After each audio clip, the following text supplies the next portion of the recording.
What are the pros of doing option one? I do think that it gives me a little bit of a dopamine hit. The con is while option one has no negative effects, the fact I'm not doing option two is because I feel guilty about option two.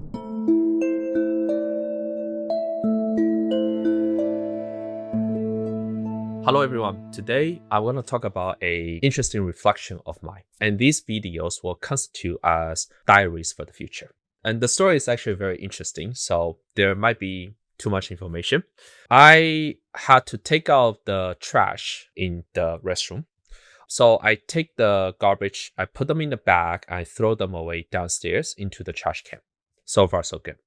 And then I need to put a fresh set of trash bags into the trash can.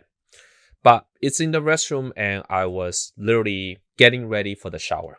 So at this point, the trash can is empty. I am naked and about to go on a shower. Option one is I pull on my clothes, go back to my room, which is literally 4 or 5 steps, take the trash bag and then put the trash bag back into the trash bin. So refill the trash bag. Option two is go ahead and take the shower. But knowing that filling the trash bin with the trash bag is an action item that I always have to do after I take the shower. Taking a shower is an enjoyment. Like I don't want to do more work. So option two, I don't have to put back on my clothes and so on. And assume that I don't want to walk all the way naked to my room because I want to be clean and everything. I don't want to do that. So I want to put on my clothes. So option one is put on the clothes, go back to the room, take the trash bag, put it into the trash bin, and then fill it up, and then go take a shower. But the con is that it involves me dressing again, doing that, just so that I can almost alleviate a little bit of my discomfort of a task unfinished. Option two is leave the task hanging, take the shower, and then finish the task later. The con of that is a psychological con, which is, dang, I still have a task I need to do after I enjoy, which makes it impossible or hard to enjoy the enjoyment that is to follow. Now, this is just like a very, very tiny example. And I thought about that problem actually a lot. I guess it's a microcosm of all my weaknesses, which is if I have a problem, I can't settle until I solve it.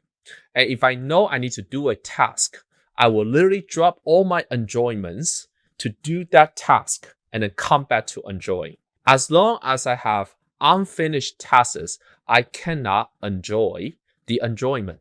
This is like a reflection of me as a person. So what would you choose? It's a very silly example, to be clear, and this is a real life example. What would you choose? Would you choose option one or option two? What I end up doing is option one. I actually went back to the room and I filled out the trash bag and then I went to take a shower. But is there value of just letting it go? Like still enjoy the moment? The trash bag, in this case, is just a trash bag. But it could represent a certain ARR threshold. It could mean certain career accomplishments. It could mean certain socio-economical status. It could mean that I felt like I did something I'm proud of. And do I wait until I finish all of them before I truly enjoy life? I have always wanted to do option two, and I found it hard to do option two. So I thought about this problem. I don't know the solution, honestly. And to me, you can say, why wouldn't you able to enjoy a nice shower knowing that you have to do that? And what's so special about that? It could be like other things. Maybe it's like I'm worried I may forget about it. I may worry that like, hey, this is something I can finish in 3 seconds. Why don't I just finish it? But you could argue that there are 20 more tasks that waiting on my to-do list. Why don't I worry about those? And so on. If you keep worrying about every one of them, you end up very scatterbrained and you're not able to focus. I don't know if anyone that's listening has a similar discomfort or anxiety, I guess, with things being unfinished. Even if I don't do the trash bag thing before the shower, I'm pretty sure the next time that I come back to the restroom, I'll know, oh yeah, I need to fill out the trash bin. The harm is definitely not big at all.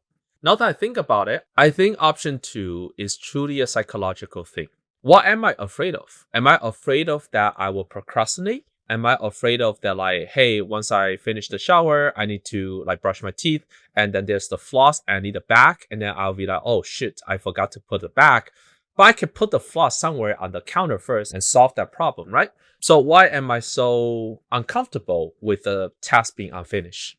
Does it say anything about me being a founder running on a treadmill all these past few years that if I see anything that's undone or unfinished, my radar goes up and my anxiety and my cortisol level goes up, just so that I am always afraid. I'm paranoid of the bad things that could happen? Because that's the same mindset I have about the company.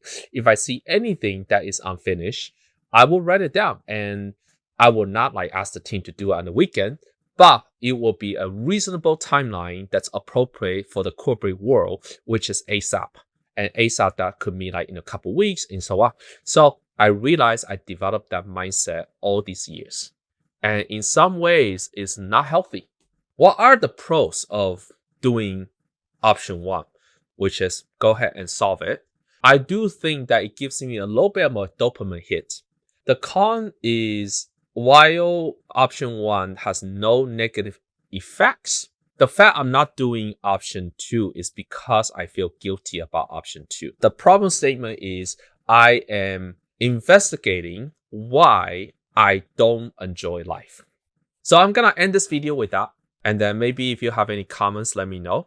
And I will also make almost a commitment to myself of what happens when I just let things unfinished, yet can still enjoy the next 10 minutes. Option two will include, I have stuff to do tonight. I have an investor update I need to send out. But you know what? I'm gonna go play an hour of tennis because it's my tennis time. And even though I wish I finish everything before I can play tennis, I'm going to still enjoy going to the tennis lesson and finish my investor update at night. It's important that I master option two, because if I don't do it, I could be very successful, but it's almost like proof by contradiction. The only way I can enjoy myself is all the tests are finished. But since the tests could never be always finished, I could never enjoy myself. So I will forever not enjoy life. So option two is literally the problem statement of my life. So thank you for walking through it. I think I'm a option one person, and I need to start choosing option two. And I will contemplate a little bit more on what's really wrong with option two. Why am I not choosing it? Thanks for listening to my stream of consciousness thought on this topic. Thanks.